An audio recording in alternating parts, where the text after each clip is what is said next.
El aire acondicionado de la BMW X6 sellaba la cabina en una burbuja de silencio y temperatura controlada, un santuario privado contra la cacofonía de la Ciudad de México.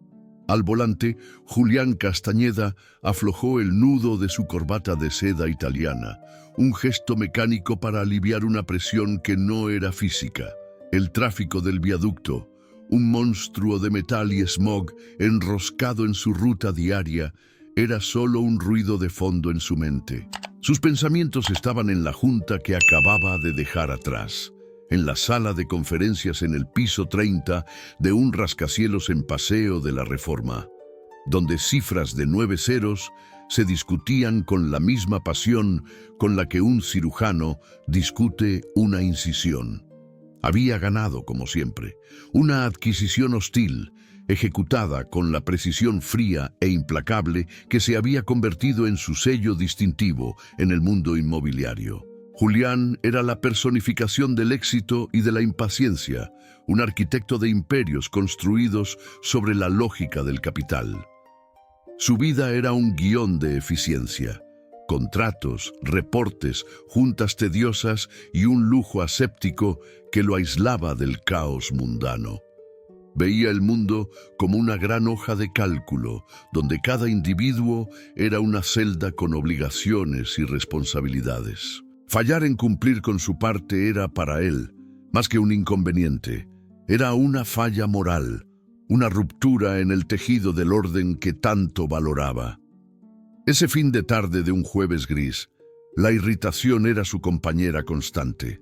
Tras una agenda exhaustiva que había comenzado a las 6 de la mañana con una teleconferencia a Asia, su último compromiso era el más despreciable, una anomalía en su rutina optimizada.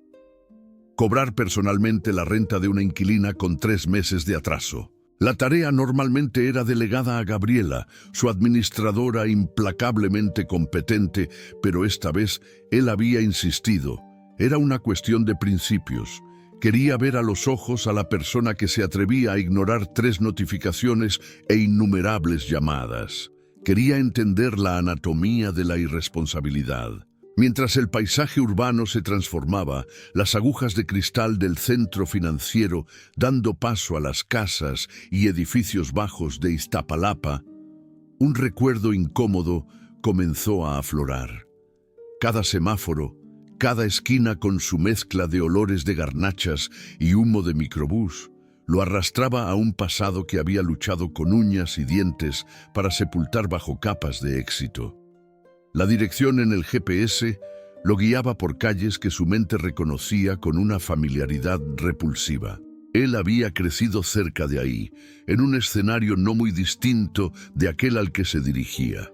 Ese mundo de paredes descascaradas y zaguanes de metal oxidado era el fantasma del que había pasado toda la vida huyendo. Finalmente llegó. El edificio era un bloque de concreto de 5 pisos, exprimido entre una vulcanizadora y una tienda de abarrotes.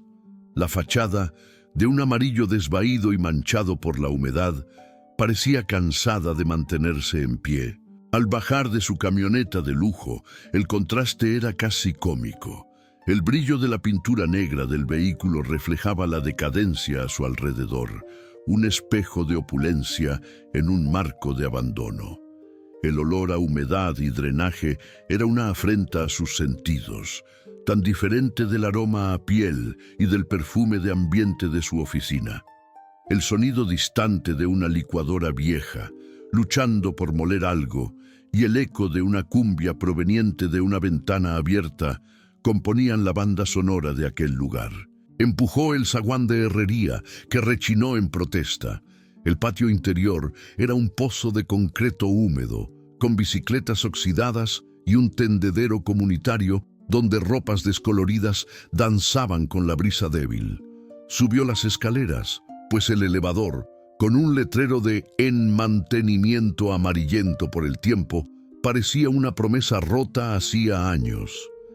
Cada escalón de granito gastado lo llevaba más profundo a su propio pasado. Recordó a su madre subiendo escaleras como aquellas, cargando bolsas del mandado, el rostro marcado por el cansancio. Sacudió la cabeza, irritado consigo mismo por su propia debilidad. El sentimentalismo era un lujo que no podía permitirse. Al llegar al pasillo del cuarto piso, su paciencia ya se había agotado. La puerta del departamento 4B era de madera oscura, la pintura agrietada, revelando capas de colores anteriores. Tocó con fuerza, usando los nudillos, el sonido retumbando secamente en el pasillo silencioso. 1, 2 veces. La espera amplificó su irritación. Ya se imaginaba la escena. Una mujer llena de excusas baratas, quizá hasta lágrimas calculadas. Estaba preparado para ser impasible. El silencio fue roto por un ruido sutil desde adentro. El arrastrar de una silla, seguido por pasos vacilantes, demasiado ligeros para ser de un adulto. La cerradura giró con un clic metálico y la puerta se abrió, pero solo una rendija, y lo que Julián vio lo paralizó. No era la inquilina deudora quien lo encaraba, sino una niña. Sus ojos, enormes y de un café profundo, parecían ocupar la mayor parte de su rostro pequeño y delgado. Debería tener unos 7 años, quizá 8. Su figura era frágil y delgada, el cabello castaño, largo y revuelto, enmarcaba facciones donde el cansancio infantil parecía haberse instalado de forma permanente. Sus labios estaban secos y partidos, y usaba una camiseta sencilla y un pantalón de pants, ambos manchados con pequeños hilos de colores, como si se hubiera frotado contra un arco iris de estambre. No dijo una palabra. Solo lo observó con una expresión indescifrable, una mezcla de miedo y resignación, como un animalito acorralado que ya ha desistido de luchar. La armadura de impaciencia de Julián se resquebrajó. La rabia que lo había impulsado hasta ahí se disipó, reemplazada por una confusión apabullante. Él, un hombre acostumbrado a dominar cualquier ambiente, se sintió un gigante torpe frente a aquella figura minúscula. Instintivamente, su postura imponente se suavizó. Se agachó, apoyando una rodilla en el suelo para quedar a su altura, un gesto que no hacía desde hacía años. «Hola», dijo, su voz saliendo más baja y ronca de lo que pretendía. «¿Está tu mamá?» La pequeña solo negó con la cabeza, un movimiento lento y deliberado. Sus ojos no dejaron los de él por un segundo, como si intentara leer sus intenciones. Fue entonces que la mirada de Julián sobrepasó la figura de la niña y penetró en la penumbra del departamento. Lo que vio fue un escenario de desolación y lucha silenciosa. La sala era pequeña y mal iluminada por un único foco débil que colgaba de un cable. Los muebles eran escasos y gastados. Pero lo que dominaba el ambiente al fondo era una vieja máquina de coser de manivela. Una Singer negra con detalles dorados, desgastados, montada sobre una mesa de madera. Alrededor de la máquina, una explosión de colores contrastaba con la monotonía del lugar. Montones de retazos de tela, carretes de hilo de todos los colores, agujas, tijeras y pequeños trozos de bordado sin terminar. Aquella niña no estaba solo en casa, estaba trabajando. En lugar de jugar con muñecas o ver caricaturas, sus pequeñas manos, que ahora notó que estaban marcadas por rasguños y pequeños piquetes de aguja, estaban ocupadas con la costura. Con una voz que sonó extrañamente suave, incluso para sí mismo, intentó de nuevo. ¿Estás sola? La vacilación de la niña fue la confirmación. Mordió el labio inferior y tras un largo instante, abrió un poco más la puerta, una invitación muda y renuente.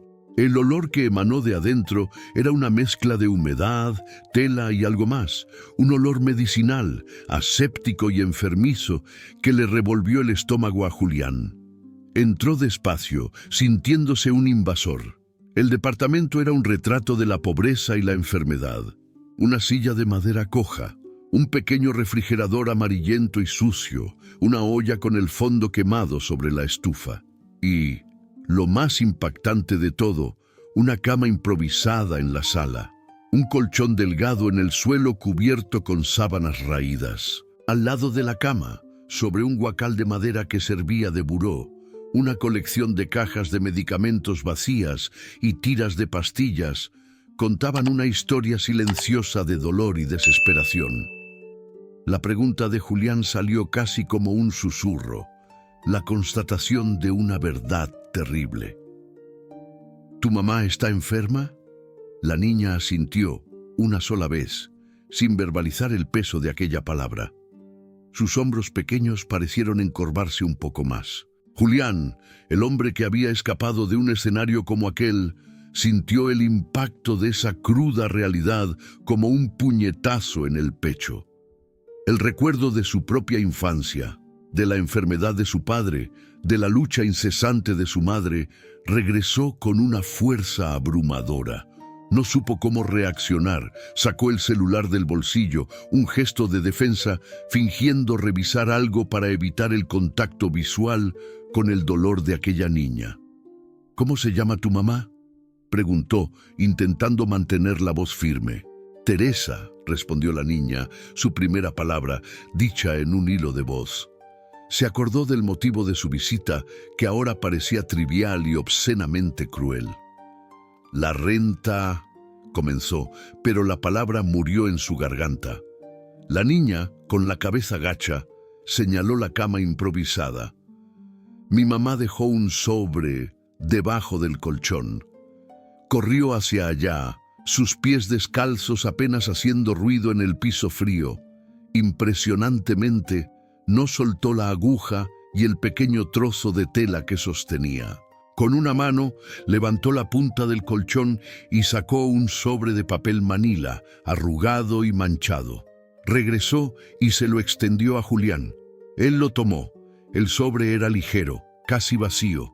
Dentro, algunos billetes de 20 y 50 pesos y un puñado de monedas. No era ni una décima parte del valor de un mes de renta. Julián cerró la mano alrededor del sobre, el frágil papel crujiendo en su puño. El dinero era irrelevante, una ofensa. Mientras él permanecía ahí, paralizado, la niña regresó a su silla frente a la máquina de coser. El sonido del pedal al ser accionado llenó el pesado silencio del departamento. Julián la observó. Era metódica, sus movimientos precisos, a pesar del evidente cansancio en su rostro. Luchaba contra el sueño, su cabeza cabeceando de vez en cuando, solo para enderezarse con una pequeña sacudida y continuar. Sus pequeños pies impulsaban el pedal con una determinación que le partió el corazón a Julián. Algo dentro de él se rompió.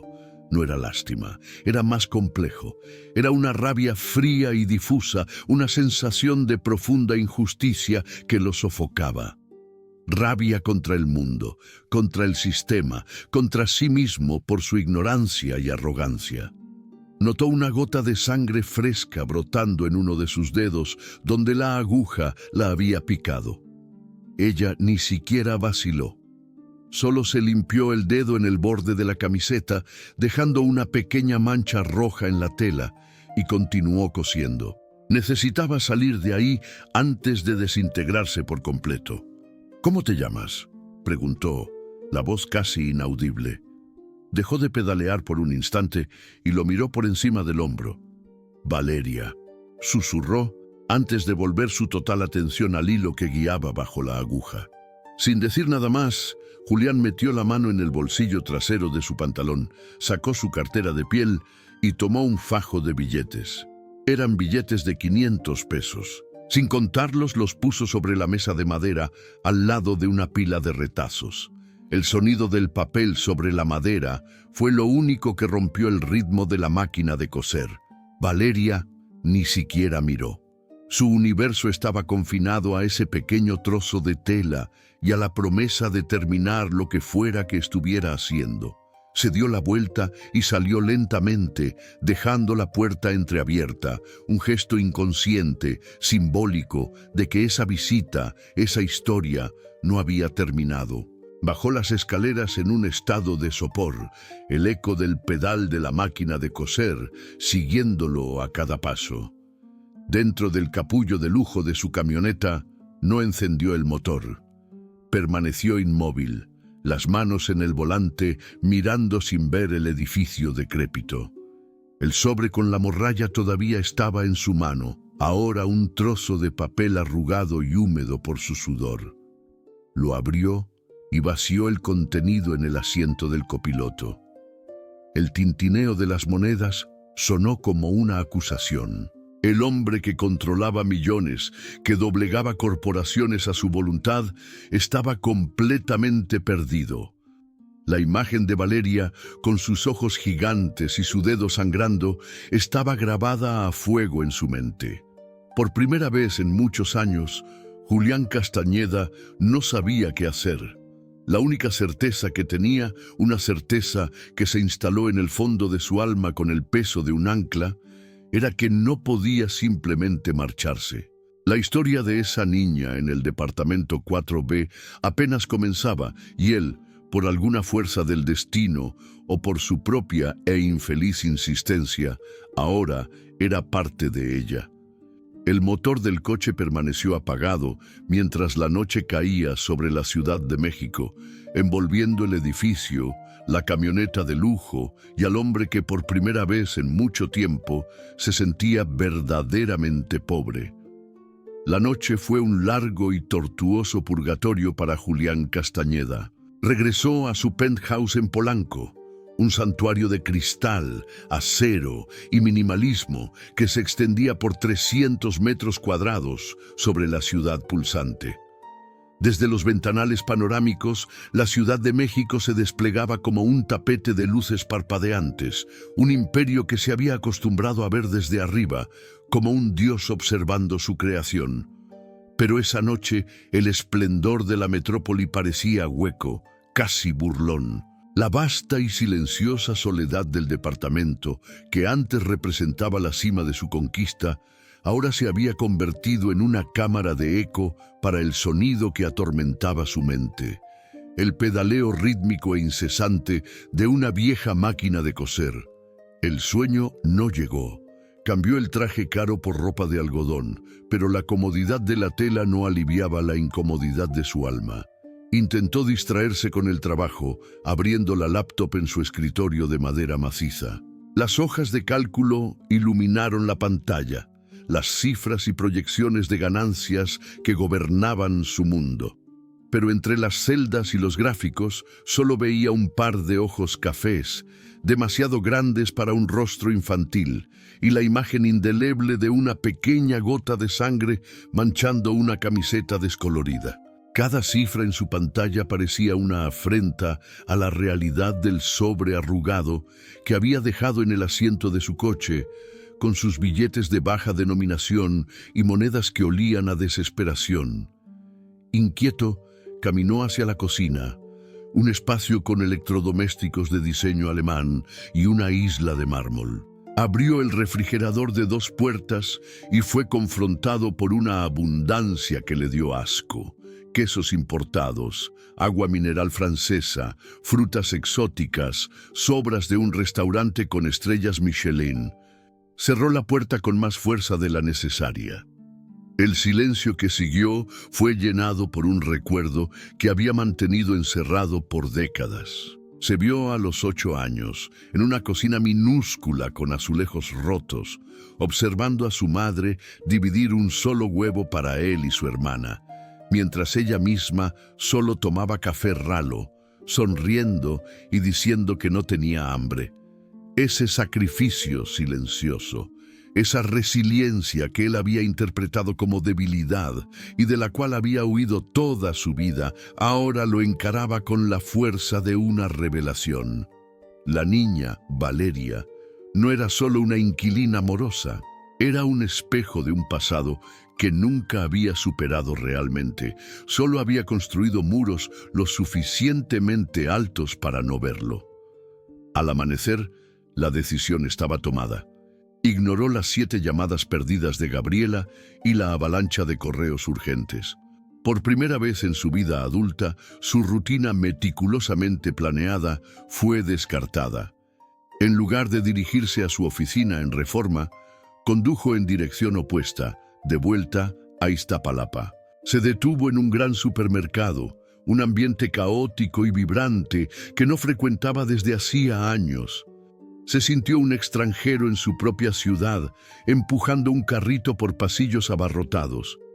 Compró por instinto, de manera torpe y exagerada. No solo lo básico, como pan, leche y frutas. Tomó yogures de fresa, leches de chocolate en cajita, galletas con relleno, pasta, frascos de mermelada. Tomó un pollo entero, bolsas de arroz y frijoles, verduras frescas. En su mente no solo estaba comprando comida, estaba intentando, de alguna manera, comprar de vuelta un pedazo de infancia para la niña que no tenía tiempo para una.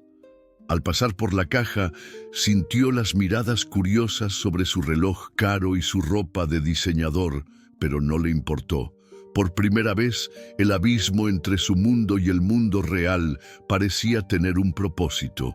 Él podía construir un puente. Al llegar de nuevo a la puerta del departamento 4B, su corazón latía con una ansiedad desconocida. Esta vez, su toque fue suave, casi vacilante. Esperó, escuchando el silencio del otro lado. Unos pasos se acercaron, más lentos que el día anterior. «¿Quién es?», preguntó una vocecita ahogada por la madera. «Soy Julián», respondió sintiendo la extrañeza de presentarse ante esa niña. «El señor de ayer. Yo te traje unas cositas». Hubo una larga pausa. Escuchó el sonido de la cadena siendo arrastrada antes de que la cerradura girara. La puerta se abrió, y ahí estaba ella, Valeria, usando la misma ropa, pero con el cabello recogido en una cola de caballo floja, lo que acentuaba la delgadez de su rostro.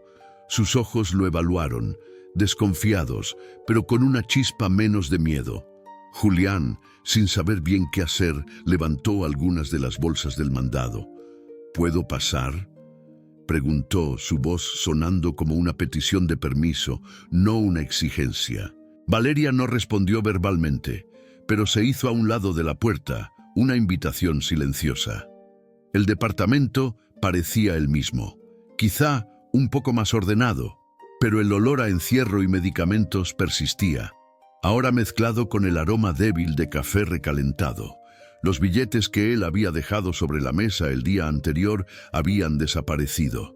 Puso las bolsas en el suelo de la cocina, cerca del refrigerador sucio, y comenzó a desempacar los artículos, sintiéndose un intruso.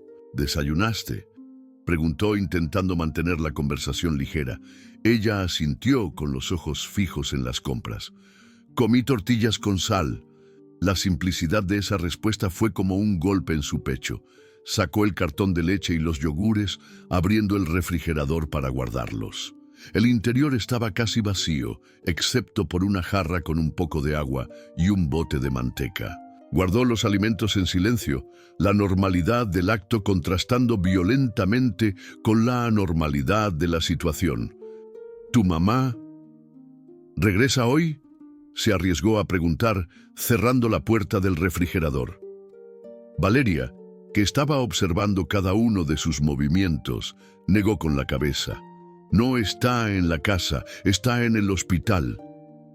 La confesión salió como un secreto doloroso revelado a un extraño. «¿Desde hace cuánto?», preguntó con la mayor delicadeza que pudo reunir. «3 días». La enormidad de aquello lo golpeó. Esa niña había estado completamente sola por 3 días, sosteniéndose a sí misma y a la casa con aguja e hilo. «¿Y quién te cuida?». «Yo me cuido», respondió ella con una madurez espantosa que no cabía en sus 7 años. «Estoy bien». Luego, como si necesitara probar su competencia, señaló una pequeña pila de fundas de almohada blancas, perfectamente cosidas y bordadas con pequeñas flores azules. «Tengo que entregarle esto hoy a la señora Leti, la vecina del 3er piso. Ella me enseñó a coser, me paga unos pesitos». Julián se sentó en la silla de madera coja que gimió bajo su peso. Necesitaba saber el resto. Necesitaba entender la profundidad del abismo en el que esa familia había caído. Valeria, dijo, usando su nombre para crear una conexión. ¿Qué tiene tu mamá? ¿Por qué está en el hospital? La niña vaciló. Sus ojos buscaron una ruta de escape, paseando por la máquina de coser, la ventana, cualquier lugar que no fuera el rostro de él. Se mordió los labios, una lucha interna visible entre el instinto de proteger su frágil secreto y la necesidad desesperada de compartir su carga abrumadora. Vio lágrimas asomarse a sus ojos, pero las contuvo con la fuerza de un veterano. Finalmente, la palabra salió, pesada como plomo, un susurro que apenas llevaba sonido. Leucemia. Julián sintió que se le escapaba el aire de los pulmones, aunque ya lo sospechaba. La confirmación fue una puñalada. Los doctores, ¿qué dicen?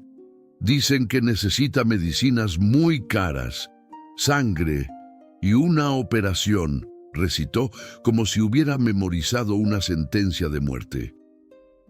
Pero no tenemos seguro. Era la receta para el desastre, la cruda realidad del sistema para aquellos sin recursos. Fue entonces que Julián entendió el motivo de tanto secreto, de tanta autosuficiencia forzada. Descubrió el mayor miedo de Valeria, que no era la soledad, el hambre o la pobreza, sino el propio sistema diseñado para, teóricamente, protegerla. Yo pensé que si usted sabía, comenzó con la voz entrecortada, usted me iba a quitar de aquí, o me iba a llevar con los del DIF. Se llevan a los niños lejos de sus mamás. Yo no puedo dejar a mi mamá sola. Esa revelación fue el golpe final a la estructura del viejo Julián Castañeda. Entendió que la desconfianza de ella no era personal, era una defensa construida contra un mundo de adultos que deciden sin preguntar, que separan familias en nombre de protocolos. El valor de esa niña, su lealtad feroz a su madre enferma, era lo más noble que había presenciado jamás. Con una firmeza que lo sorprendió a sí mismo, se inclinó hacia adelante buscando sus ojos. Valeria, mírame. No voy a hacer eso. No te voy a llevar a ningún lado sin tu permiso. Te lo prometo. Solo quiero ayudar. A ti y a tu mamá. Por primera vez, un atisbo de confianza genuina surgió en los ojos de Valeria. La tensión en sus hombros disminuyó un poco. En un gesto de aceptación, fue al filtro de barro en un rincón y llenó un vaso de vidrio con agua. ¿Quiere?, le ofreció. Era lo más precioso que tenía para dar. Sí, por favor. Gracias, dijo él, aceptando el vaso. Mientras bebía el agua, ella tomó un cuaderno de dibujo de un pequeño estante. Dibujo mientras se llena el carrete de hilo, dijo, como si quisiera compartir un pedazo de su mundo con él. En una de las páginas, un retrato hecho con lápices de colores mostraba a una niña sonriente al lado de una mujer en una cama de hospital. La mujer de la cama tenía sondas conectadas al brazo, pero también sonreía, una sonrisa triste y cansada. Debajo del dibujo, con una caligrafía infantil y esmerada, la frase, «Todo va a estar bien, mamá». Aquello selló su decisión. Esa frase no era una esperanza pasiva, era una promesa, un mantra, el motor que movía los pies de esa niña en el pedal de la máquina de coser. Ya no podía ser un espectador. «¿En qué hospital está?», preguntó. «En el Hospital General, en el área de oncología». Con la información que necesitaba, Julián se levantó. «Valeria, necesito ir para allá. Necesito ver cómo está tu mamá. ¿Te quedas bien aquí un ratito? Regreso pronto». Dejó su número de celular anotado en un pedazo de papel. «Si necesitas cualquier cosa, lo que sea, pídele a la señora Leti que me llame». Fue al hospital. El contraste entre su BMW y el caótico y saturado estacionamiento del Hospital General era un abismo social. El ambiente adentro lo impactó profundamente. Era un hervidero de dolor y burocracia. Pasillos atestados, gente durmiendo en sillas de plástico, el olor a desinfectante intentando, sin éxito, enmascarar el olor de la enfermedad. Él que solo conocía los hospitales privados, con sus vestíbulos silenciosos y atención impecable, se sintió en una zona de guerra. Tras perderse algunas veces, encontró el pabellón de oncología. El aire ahí era aún más pesado, cargado de una desesperación contenida. Encontró el cuarto, una sala con 6 camas, y ahí, en la cama 17, cerca de la ventana, estaba Teresa. La mujer era una sombra pálida y frágil de lo que sugerían las fotos en los portarretratos del departamento. Parecía tener 50 años, no los probables 35. Su piel era casi traslúcida, el cabello escaso era evidencia de la quimioterapia. Estaba inmóvil, con los ojos cerrados, conectada a un suero que goteaba lentamente, midiendo el tiempo de una vida que se escapaba. Se acercó a la cama, en silencio, no supo qué decir. «Señora Teresa», la llamó en voz baja. «Me llamo Julián, su hija, Valeria, es una guerrera, está a salvo». Teresa no respondió, pero por un instante sus labios parecieron moverse, un temblor casi imperceptible. Una lágrima solitaria se deslizó por la comisura de su ojo cerrado. Julián permaneció ahí por unos minutos, sintiendo una impotencia abrumadora. Todo su dinero, todo su poder, parecían inútiles frente a esa escena. Al salir del hospital, el sol de la tarde le pareció agresivo e indiferente. El mundo se veía más gris, más cruel.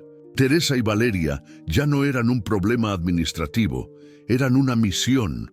De vuelta en el coche, no fue a casa ni a la oficina. Hizo una llamada a su banquero personal. «Necesito que abras una línea de crédito ilimitada y la vincules a una nueva tarjeta. Con urgencia», ordenó, su voz de nuevo firme y decidida, la voz del viejo Julián, pero ahora al servicio de un propósito enteramente nuevo. Mientras esperaba la confirmación, su celular vibró. Era un mensaje de Gabriela. «Julián, necesitamos ejecutar la orden de desalojo del 4B de inmediato. Otros inquilinos están usando este caso como precedente. ¿Cuál es el procedimiento?» Miró el mensaje, las palabras frías y burocráticas. Desalojo, procedimiento, morosidad. Parecían palabras de un idioma extranjero, de una vida que había vivido apenas esa mañana. Supo, con una claridad absoluta, que una colisión era inevitable. La guerra no sería en los tribunales o en las salas de juntas, sino ahí, por la vida de una mujer y el futuro de una niña. Y no iba a retroceder. Respondió al mensaje de Gabriela con una única y desafiante frase. «Cancela todo. El problema está resuelto». Sabía que no estaba resuelto. Apenas estaba comenzando. Y la batalla que se avecinaba sería mucho más difícil que cualquier adquisición hostil que hubiera realizado jamás. El mensaje de Julián. «Cancela todo. El problema está resuelto». Se iluminó en la pantalla del celular de Gabriela como una provocación. Sentada en su silla ergonómica de piel, en el centro de una oficina donde cada objeto era un testimonio de orden y eficiencia, sintió una oleada de irritación profesional. Gabriela era el engranaje maestro en la máquina de Julián Castañeda. Él era el visionario, el estratega que movía las piezas en el gran tablero del mercado inmobiliario. Ella era la ejecutora, la guardiana de los protocolos y de las ganancias, aquella que garantizaba que la visión no se perdiera en el pantano de la ineficiencia humana. Ella no veía el mundo a través de emociones, sino de cláusulas contractuales, hojas de flujo de efectivo y procedimientos operativos estándar. La situación del departamento 4B para ella era un algoritmo simple. 3 meses de morosidad resultaban en una orden de desalojo. Era la regla, una regla que Julián, en un momento de claridad implacable, había redactado personalmente años antes. El sentimentalismo es el cáncer de los negocios. Y ahora, el propio autor de la ley la estaba profanando con una respuesta vaga y displicente.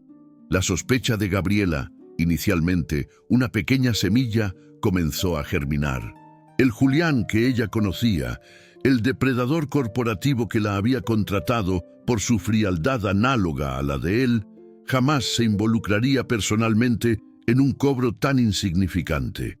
Y ciertamente no lo resolvería con un pase de magia. Algo estaba fuera de lugar. La anomalía la intrigaba y, más peligrosamente, la ofendía. Ella veía aquello no como un acto de compasión, sino como una ruptura de la confianza, una falla en el liderazgo que amenazaba la integridad de todo el sistema que ella se esforzaba tanto por mantener. Su investigación comenzó con la frialdad de una auditora forense. Primero lo básico. Accedió al sistema de gestión de la empresa buscando cualquier registro de pago referente a la unidad 4B. Nada, ninguna transferencia, ningún acuerdo formalizado. La deuda seguía ahí, una mancha roja y parpadeante en el balance. Luego hizo lo que mejor sabía hacer: cruzar información. Extrajo los registros de rastreo del vehículo de la empresa, el mismo que Julián había usado el día anterior. El GPS confirmó 2 visitas prolongadas a la dirección en Iztapalapa y, para su sorpresa, una tercera parada, de casi 1 hora, en el Hospital General. El nombre del hospital fue la primera pieza concreta del rompecabezas. Con una determinación glacial, llamó a la administración del hospital, usando un tono de voz que mezclaba autoridad y una falsa urgencia familiar. Se presentó como una pariente lejana, preguntando sobre el estado de salud de una prima, Teresa Salgado. La recepcionista, abrumada y cansada, confirmó el ingreso en el pabellón de oncología. Oncología. La palabra resonó en la mente de Gabriela, no con lástima, sino con la satisfacción de quien encuentra una variable oculta en una ecuación compleja. El siguiente paso fue más audaz. Sospechando que Julián estaría usando recursos propios para eludir los protocolos, contactó a un conocido en el sector de compliance de uno de los bancos con los que la empresa trabajaba. Bajo el pretexto de una verificación de seguridad interna, pidió un reporte de movimientos recientes en la cuenta corporativa principal, buscando transferencias atípicas. Lo que encontró fue aún mejor de lo que esperaba. No había salidas de la cuenta principal, pero su contacto, debiéndole un favor, fue más allá. Señaló movimientos inusuales en la cuenta personal de Julián, aquella usada para gastos de representación y bonos. Grandes transferencias hechas la noche anterior y esa misma mañana a 2 entidades: la Fundación de Apoyo del Hospital General y una gran cadena de farmacias. Para Gabriela, esa era la prueba irrefutable. En su mente, la historia se armó con una lógica perversa. Julián, por alguna inexplicable razón de inestabilidad emocional, se estaba involucrando personalmente con una inquilina enferma. Peor, estaba usando su capital, que en su visión era indisociable del capital de la empresa que presidía, para financiar un tratamiento médico particular. Era un desvío, una violación ética, un riesgo fiscal y, sobre todo, una debilidad monumental, una debilidad que podía ser explotada. Su ambición, hasta entonces adormecida bajo una lealtad profesional, despertó. No veía una tragedia humana, veía una oportunidad de ascenso. Determinada a retomar el control, decidió actuar. Fue personalmente al 4B.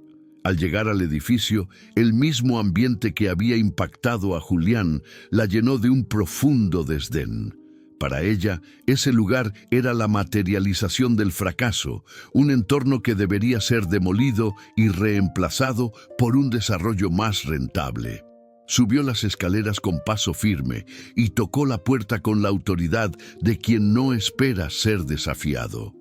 Valeria abrió la puerta, sus ojos agrandándose de sorpresa y luego llenándose de cautela al ver el rostro desconocido y severo. La niña esperaba a Julián, con sus bolsas y su sonrisa torpe. En su lugar encontró a una mujer alta, de traje sastre impecable y una mirada que parecía atravesarla. «Valeria, supongo», dijo Gabriela sin presentarse. Su voz era cortante, desprovista de cualquier calidez. «He venido a informarte que, debido a la violación del contrato de arrendamiento por parte de tu madre, la señora Teresa Salgado, tienen 72 horas para desocupar el inmueble». Valeria se quedó paralizada, el pequeño bordado que sostenía en sus manos temblando ligeramente. «Pero el señor Julián, él dijo que lo iba a arreglar». Una sonrisa fina y condescendiente curvó los labios de Gabriela. «El señor Castañeda está indispuesto. Ha tomado decisiones que no se corresponden con las políticas de la empresa. Yo estoy aquí para corregir el rumbo. Entiende, niña, esto no es un albergue de caridad. Es una propiedad privada y tu madre ha incumplido con sus obligaciones por meses. La ley está de nuestro lado». Le extendió una notificación oficial. «Son las reglas del dueño del edificio», concluyó, lavándose las manos de la responsabilidad moral y arrojando el peso de la decisión sobre un Julián ausente. La reacción de Valeria fue lo que más incomodó a Gabriela. La niña no lloró, no gritó, no suplicó. Simplemente tomó el papel con su manita, retrocedió un paso y cerró la puerta lentamente. El clic de la cerradura sonando como el fin de un mundo. Ese silencio, esa dignidad infantil, fue más perturbador para Gabriela que cualquier ataque de ira. Por un breve instante sintió una punzada de algo que podría ser incomodidad, pero la aplastó con la lógica fría de sumisión. La noticia del desalojo, llevada al hospital por una vecina aterrorizada, fue un golpe devastador para la ya frágil Teresa. Sus signos vitales, que se habían estabilizado, se desplomaron. Al final de la tarde, mientras Julián estaba en una farmacia, pagando por un medicamento importado que no cubría el hospital, su celular sonó. Era la jefa de enfermeras. Teresa había tenido una grave crisis respiratoria y había sido llevada a la unidad de terapia intensiva. Julián corrió al hospital, el pánico helándole la sangre. Pasó las siguientes horas en un pasillo estéril de la UTI, un limbo de ansiedad, mientras los médicos trabajaban para estabilizar a Teresa. Fue en ese momento de vulnerabilidad absoluta que su celular sonó de nuevo. Era Gabriela.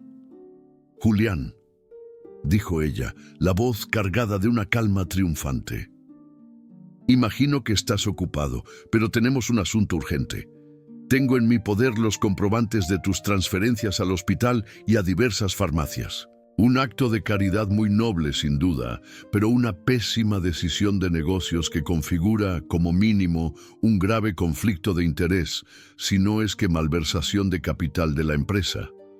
Tengo un expediente completo». Julián, recargado en la pared fría del hospital, sintió una oleada de furia. «Ese dinero es mío, Gabriela, de mi cuenta personal. Una distinción irrelevante para el Consejo de Socios, y lo sabes», rebatió ella, implacable. «Verán a un presidente emocionalmente inestable arriesgando la reputación de la empresa por una inquilina morosa. La orden de desalojo está en mi escritorio. Tienes 24 horas para venir a firmarla. Si no lo haces, este expediente, junto con mi recomendación para tu suspensión inmediata, será el primer punto en la agenda de la junta de mañana». Se vio acorralado. La compasión lo había vuelto vulnerable en el mundo corporativo que él mismo había ayudado a construir. La amenaza de Gabriela, sin embargo, tuvo el efecto contrario. En lugar de intimidarlo, solidificó su resolución. Aquello ya no era sobre la renta, ni siquiera sobre Teresa. Era una lucha de valores, oponiendo su recién descubierta humanidad contra la burocracia desalmada que Gabriela representaba. «Haz lo que tengas que hacer, Gabriela», dijo él, la voz baja y peligrosa. Y colgó. La batalla estaba declarada, pero Gabriela ya había anticipado su respuesta. No necesitaba su firma para lo que venía. Usando un poder administrativo que él mismo le había otorgado para casos de emergencia, clasificó la situación como riesgo de invasión y daño a la propiedad y activó la ejecución sumaria. Al día siguiente, mientras Julián recibía la noticia de que Teresa estaba fuera de peligro inmediato, pero aún en estado crítico, e intentaba explicarle a una Valeria aterrorizada por teléfono que todo estaría bien, el engranaje de Gabriela se movió. Dos hombres, contratados por una empresa de mudanzas, llegaron al 4B. Con la eficiencia de quienes están acostumbrados al oficio, empacaron una vida entera en cajas de cartón. La ropa, los pocos juguetes de Valeria, los retratos de familia, los carretes de hilo y, por último, la vieja máquina de coser. Cada objeto fue etiquetado y sellado. La puerta del departamento fue cerrada y cruzada por una cinta amarilla con las palabras impresas en negro: clausurado, prohibido el paso. Al final de la tarde, Julián recogió a Valeria de la casa de la señora Leti para llevarla a casa. Le compró un dulce en el camino, intentando crear una burbuja de normalidad en medio del caos. Subieron las escaleras, la manita de Valeria agarrando la suya con fuerza, y entonces lo vieron. La cinta amarilla en la puerta era una herida abierta en el pasillo, el sello oficial, un símbolo brutal de la burocracia victoriosa. El regreso de Julián y Valeria a ese escenario fue devastador. La niña, al ver su casa sellada, su mundo entero encerrado tras esa puerta, no emitió ningún sonido. Solo se quedó parada, el cuerpo rígido, el rostro una máscara de shock silencioso que dolía más que cualquier grito. El dulce que sostenía se le cayó de la mano, esparciéndose por el suelo. Julián se sintió impotente, traicionado y consumido por una rabia tan intensa que lo hizo temblar. Miró el sello, la firma impresa de un actuario, pero todo lo que veía era el rostro de Gabriela. Ella no solo había desalojado a una familia, había profanado un santuario, por más humilde que fuera. Se arrodilló frente a Valeria, que todavía miraba fijamente la puerta. «Valeria, mírame». Con la voz entrecortada por la furia, hizo una promesa, un voto de guerra. «Esto no se va a quedar así, te lo juro, vamos a arreglar todo». La tomó en sus brazos y por primera vez ella se aferró a él, el rostro escondido en su hombro, los sollozos silenciosos sacudiendo su cuerpo pequeño. La llevó lejos de ahí, al confort estéril de su coche de lujo, dejando atrás la casa clausurada. La guerra con Gabriela estaba declarada, y ahora era personal. La primera noche de Valeria en el penthouse de Julián fue de un silencio fantasmal. El departamento, acostumbrado al eco solitario de los pasos de su dueño, ahora albergaba una presencia pequeña y traumatizada. Valeria estaba en estado de shock, una muñeca de porcelana frágil que se había hecho añicos por dentro. No lloró, no habló, solo se sentó en el sofá de piel blanca que valía más que la renta de un año de su antigua casa, aferrada a un pequeño trozo de bordado sin terminar, una mariposa de alas azules, como si fuera el último fragmento de su mundo. Julián, el maestro de las negociaciones y las estrategias de mercado, se sintió completamente inepto. Intentó ofrecerle comida, pero la pizza gourmet que pidió permaneció intacta. Intentó mostrarle la habitación de huéspedes, con su cama suave y vista a la ciudad, pero ella se negó a entrar, con los ojos fijos en un punto vago de la sala. Al final, le improvisó una cama en el mismo sofá, cubriéndola con una manta de cachemira. Durante toda la noche, la observó desde su sillón, viendo su pequeño pecho subir y bajar en una respiración superficial, y sintió el peso abrumador de la responsabilidad. Ya no era solo un benefactor, era el guardián de una vida en ruinas. Mientras Valeria dormía, la rabia de Julián se cristalizó en una estrategia fría y calculada. La guerra con Gabriela no se libraría con gritos, sino con la misma precisión quirúrgica que usaba en sus negocios. La convocatoria para la Junta Extraordinaria de Socios, solicitada por ella, llegó por correo electrónico a las 6 de la mañana. Era el primer movimiento en el tablero. El ambiente en la sala de juntas, horas más tarde, era eléctrico y pesado. Los socios, hombres y mujeres, acostumbrados al olor del poder y el dinero, se sentaban alrededor de la mesa de caoba pulida, con los rostros impasibles. Gabriela, posicionada en la cabecera opuesta a la de Julián, era la imagen de la competencia y el control. Inició su presentación con una maestría cruel, tejiendo una narrativa que pintaba a Julián no como un hombre compasivo, sino como un líder inestable y peligroso. En una pantalla de alta definición, proyectó diapositivas meticulosamente organizadas. La primera mostraba el historial de morosidad del departamento 4B. Las siguientes, los registros del GPS del coche de Julián, destacando sus visitas irregulares a Iztapalapa. Luego vinieron los estados de cuenta, con las transferencias al hospital y la farmacia circuladas en rojo. «Vean», dijo ella, la voz resonando con una falsa preocupación. «No se trata de caridad, se trata de un patrón de comportamiento errático. El presidente de una empresa de nuestro calibre no puede permitirse tomar decisiones basadas en impulsos emocionales. Ha expuesto a la empresa a un riesgo fiscal y de imagen, desviando su enfoque y posiblemente sus recursos para resolver un problema personal que él mismo creó al ignorar nuestros protocolos».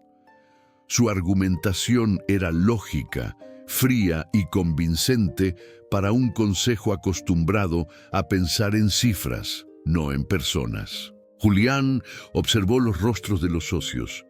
Vio la duda, la preocupación, vio su imperio comenzar a tambalearse. Cuando llegó su turno de hablar, no se levantó. Permaneció sentado, el cansancio visible en su rostro, pero con una nueva e inquebrantable firmeza en la mirada. No llevó documentos, ni preparó una presentación. Llevó solo la verdad. «Gabriela tiene razón en casi todo», comenzó, silenciando la sala con su admisión. «Ignoré el protocolo. Usé mi tiempo y mi dinero para ayudar a una inquilina. Me involucré emocionalmente. En lo único que se equivoca es en su conclusión. Ella lo llama debilidad. Yo lo llamo humanidad». Miró a los ojos de cada socio. «Por años, esta empresa ha prosperado porque fuimos implacables, porque vimos esta ciudad como un conjunto de terrenos, edificios y oportunidades de ganancia, y nos volvimos ricos. Pero ayer recordé lo que realmente sostiene a esta ciudad. No son nuestros rascacielos, sino la gente que vive a la sombra de ellos. Gente como Teresa Salgado», continuó, su voz ganando fuerza. «Sí, usé mi dinero. Y sí, ayudé a una madre con leucemia terminal y a una niña de 7 años que estaba cosiendo para pagar la renta y las medicinas de su madre, sola por días. No me disculpo por ello, lo volvería a hacer. Si el precio para ser el presidente de esta empresa es cerrar los ojos ante una niña trabajando hasta el agotamiento para salvar a su madre, entonces ya no quiero ser el presidente. Fue un golpe audaz, un jaque mate moral, pero tenía una última carta. Gabriela les mostró hojas de cálculo. Yo quiero mostrarles un documento diferente». Conectó su celular al proyector. En la pantalla apareció la imagen de una hoja de cuaderno, con un dibujo hecho con crayones. Un hombre grande, de traje, sosteniendo la mano de una niña pequeña. Debajo, con letras infantiles y torcidas, las palabras: «Gracias por no dejarme solita». La simplicidad y la pureza de esas palabras desarmaron la sala. El silencio era absoluto, roto solo por el zumbido del aire acondicionado. La votación para su suspensión fue tensa, nominal. Julián ganó por un solo voto, proveniente de un socio mayor que, hasta entonces, había sido su mayor crítico. Gabriela, el rostro una máscara de furia contenida, recogió sus papeles y salió de la sala, lanzándole a Julián una mirada que prometía que la guerra no había terminado. La victoria corporativa, sin embargo, fue inmediatamente opacada por una nueva crisis. Apenas terminó la junta, Julián recibió una llamada del hospital. Teresa había tenido otra complicación. Una crisis respiratoria la había dejado en estado crítico, y los médicos estaban luchando por mantenerla con vida. En medio de este torbellino de desesperación, una aliada inesperada surgió. Mientras Julián corría hacia el hospital, su celular sonó. Era un número desconocido. Una voz femenina, un poco estridente y nerviosa, se presentó como Doña Chela, la vecina del 4B. «Señor Julián, yo y la señora Leti del tercer piso necesitamos hablar con usted. Es sobre esa bruja que clausuró el departamento de Teresita». Movido por la urgencia en la voz de la mujer, Julián acordó verlas en un pequeño café cerca del hospital. La señora Leti, la mujer que le había enseñado a Valeria a coser, tenía los ojos llorosos de preocupación. Doña Chela, una mujer enérgica de mirada astuta, a quien muchos llamarían chismosa, demostró ser mucho más que eso. «Yo veo todo desde mi ventana, señor», comenzó, revolviendo un café con leche. El día que esa mujer vino, se puso a hablar fuerte por teléfono en el patio, creyendo que nadie la oía. Tenía veneno en la voz. A mí no me gusta meterme en problemas, pero cuando vi la carita de la pequeña Valeria después, me dolió el corazón. No sé por qué, pero grabé la conversación en mi celular. El corazón de Julián se aceleró. Doña Chela sacó su celular sencillo, presionó algunos botones y le dio play. La grabación era de mala calidad, con el sonido de coches pasando, pero la voz de Gabriela era inconfundible, fría y arrogante. «No importa si el dinero era de él, lo voy a presentar como si fuera de la empresa. Falsifiqué la urgencia en el reporte. Va a caer, con pruebas o sin pruebas, es cuestión de tiempo». Esa grabación era el arma que necesitaba, la prueba irrefutable del fraude y la mala fe. Con el testimonio de las dos vecinas, la armadura de Gabriela estaba a punto de derrumbarse. Al día siguiente, Julián no convocó a toda la junta. Organizó una reunión privada con los dos socios mayoritarios y Gabriela. En la sala, sin el escenario de la presentación, expuso el fraude. Confrontada con la grabación y la promesa de una demanda por parte de testigos, la fachada de profesionalismo de Gabriela se vino abajo. Su rostro pasó de la negación a la ira y finalmente al pánico. El consejo, horrorizado por la manipulación y el riesgo legal, la suspendió de sus funciones de inmediato e inició una investigación interna que seguramente la llevaría al despido. La victoria de Julián fue total, pero agridulce, pues la salud de Teresa solo empeoraba. Los médicos fueron francos. Los tratamientos convencionales habían llegado a su límite. Había una última y desesperada opción, un tratamiento experimental de inmunoterapia, recién aprobado en carácter de urgencia, carísimo, arriesgado y obviamente sin ninguna cobertura de seguro. «Yo pago», dijo Julián sin un segundo de vacilación. «Lo que cueste, lo que se necesite hacer, yo lo cubro todo». Esa noche, exhausto por la sucesión de batallas, regresó al penthouse. Encontró a Valeria en un rincón de la sala, donde le había improvisado una pequeña mesa. Estaba inclinada sobre su trabajo, la pequeña lámpara de lectura iluminando sus manos ágiles y su rostro concentrado. Se acercó en silencio y vio que a su lado estaba su vieja laptop, abierta en una página de internet. Era un sitio web simple casi amateur, con el título Sueños de hilo. La página exhibía fotos de una belleza conmovedora, pequeños bordados de pájaros, flores y mariposas, hechos con una habilidad impresionante para una niña. Debajo de cada foto, un precio modesto y un botón de comprar. La observó por un largo tiempo, el corazón apretado de emoción.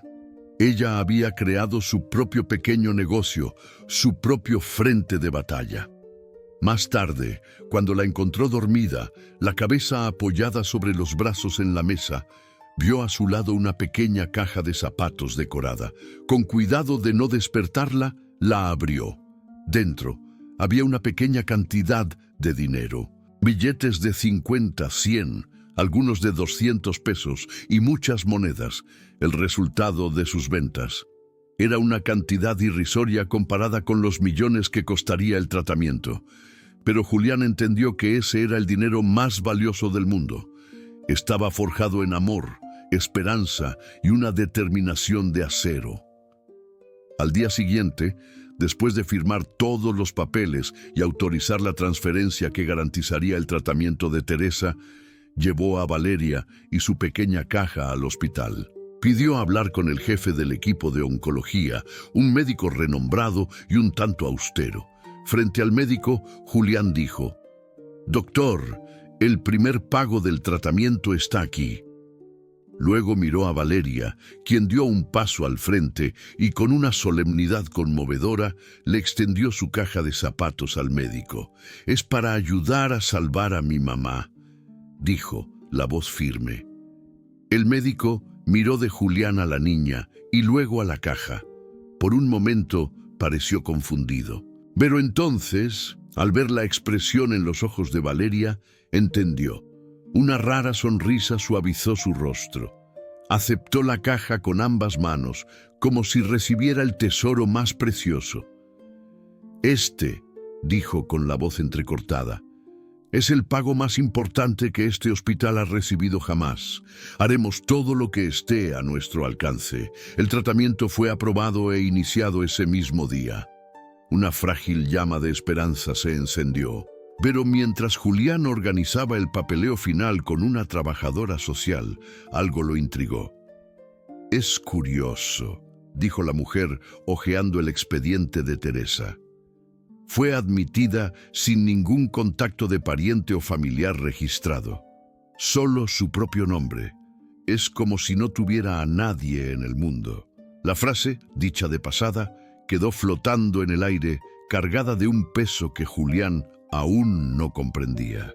La revelación más impactante estaba aún por llegar, una que cambiaría para siempre la percepción de sus vidas y los lazos que los unían.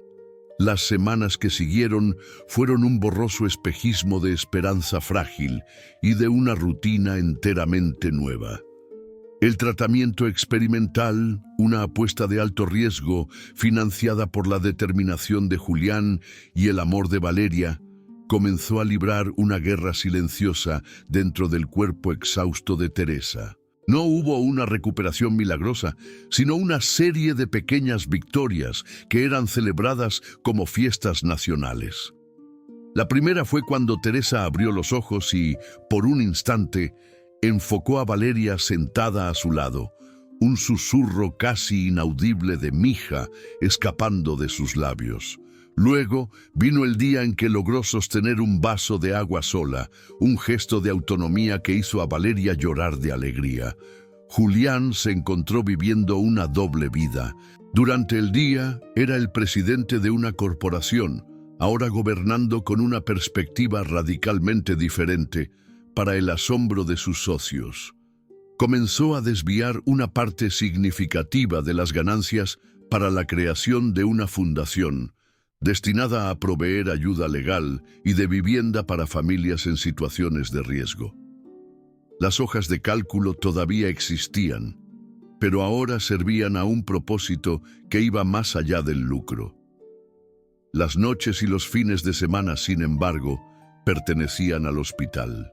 Se convirtió en una figura familiar en el pabellón de oncología, el hombre del traje caro que ayudaba a una niña de 7 años con la tarea en una mesita improvisada al lado de la cama 17.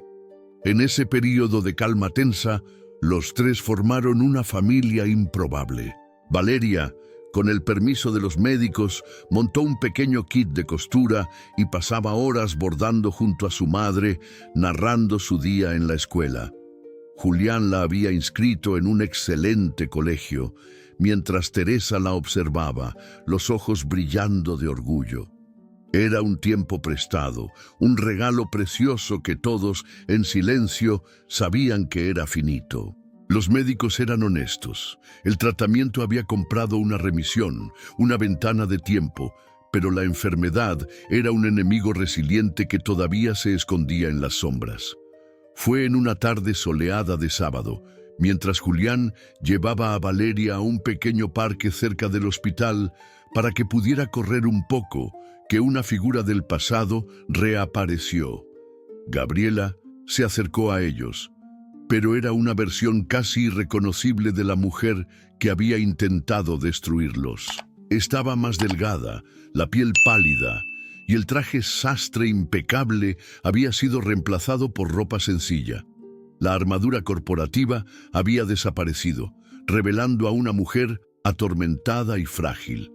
Julián instintivamente se puso delante de Valeria, un león protegiendo a su cachorro. ¿Qué quieres, Gabriela? No vine a pelear, dijo, la voz baja y cansada. Solo necesito hablar con ella, con la niña.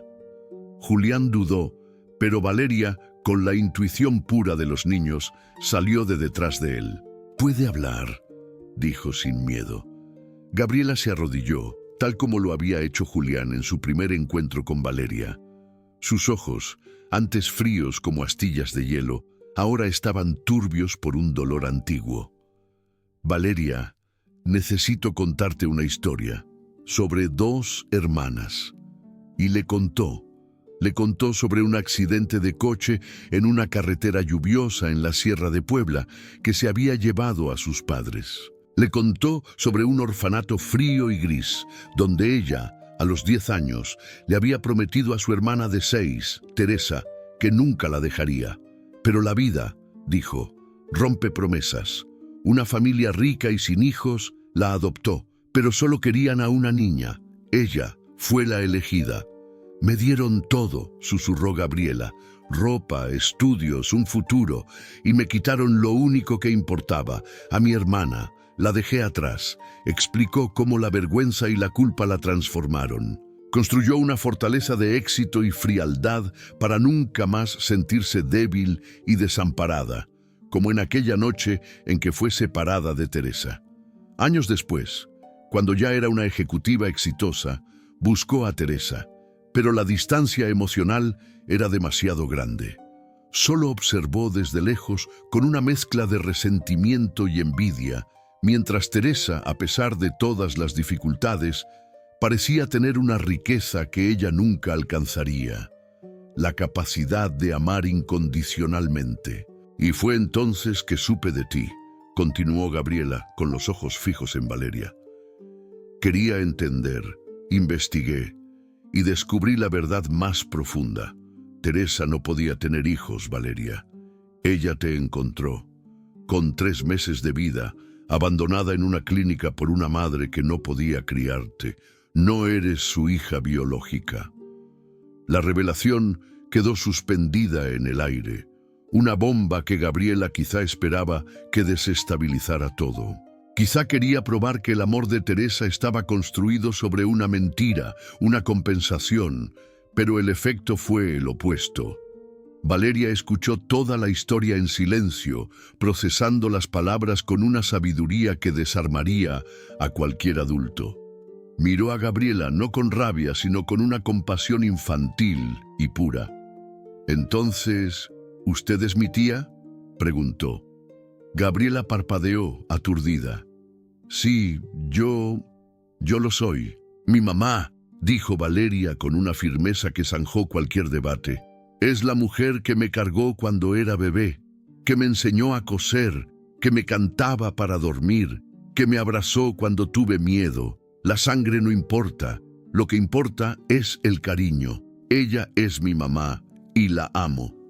Hizo una pausa mirando el rostro sufrido de Gabriela. Y siento mucho que usted haya perdido a su hermana. Ese acto de perdón y aceptación de una niña de 7 años fue lo que finalmente quebró a Gabriela. Las lágrimas que había contenido por toda una vida brotaron en un torrente silencioso. Yo también estoy enferma, confesó en un susurro.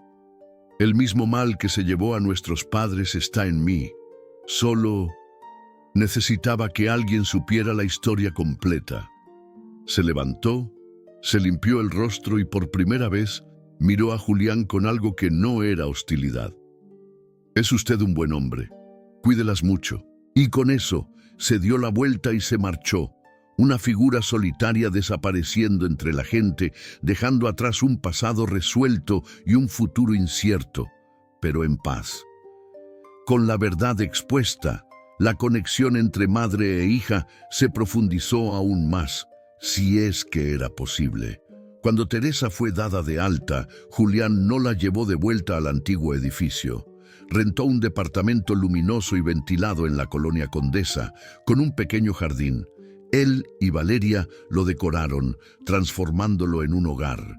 Fueron días de una felicidad agridulce, de despedida silenciosa.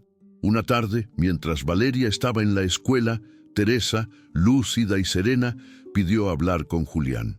«Sé que mi tiempo se está acabando», dijo, la voz débil pero firme. «No tengo miedo.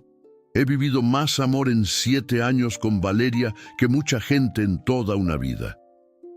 Miró a Julián, con los ojos llenos de una profunda gratitud. «Tú me diste este tiempo. Me diste la oportunidad de ver a mi hija sonreír unas cuantas veces más. No hay regalo más grande». Extendió la mano y tomó la de él. «Julián, necesito pedirte algo, una promesa. Si algo me pasa, no dejes que Valeria se quede sola. El mundo es un lugar duro para las niñas como ella». Sus ojos se llenaron de lágrimas. «Te la encargo, no como una carga, sino como un regalo.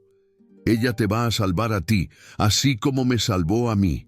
Fue un pase de estafeta, la confirmación de un vínculo que se había vuelto familiar. Te lo prometo, Teresa», dijo Julián con la voz entrecortada. «Nunca estarás sola. Ella es mi familia ahora». Una semana después, Teresa falleció pacíficamente mientras dormía, con una sonrisa serena en el rostro. El funeral fue sencillo, en una mañana de sol. Estaban presentes solo Julián, Valeria y las fieles vecinas, la señora Leti y doña Chela.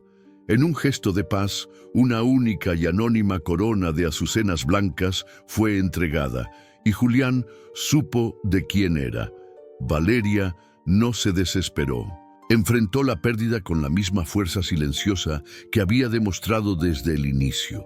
Había una profunda tristeza en sus ojos, pero también la certeza del amor que había recibido. En los meses que siguieron, la vida encontró un nuevo y delicado ritmo.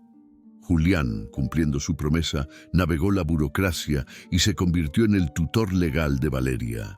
Para el juez fue un caso inusual, pero al ver la conexión innegable entre el millonario y la pequeña huérfana, firmó los papeles con un gesto de comprensión.